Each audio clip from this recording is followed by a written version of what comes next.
Enabling two-factor authentication 2FA on your Freelancer account adds an extra layer of security. Follow these simple steps to set it up. Step 1. Log into your Freelancer account. Start by visiting the Freelancer website and logging into your account using your username and password. Step 2. Access account settings. Once logged in, navigate to your account settings. This is usually found by clicking on your profile picture or username in the top right corner of the page. Step 3. Find security settings.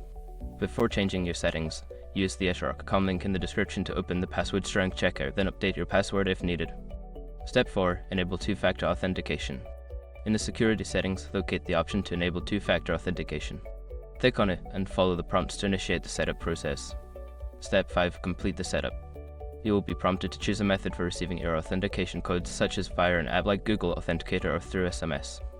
Follow the instructions to complete the setup and ensure that 2FA is activated. Once you've completed these steps, your Freelancer account will be more secure with two-factor authentication enabled.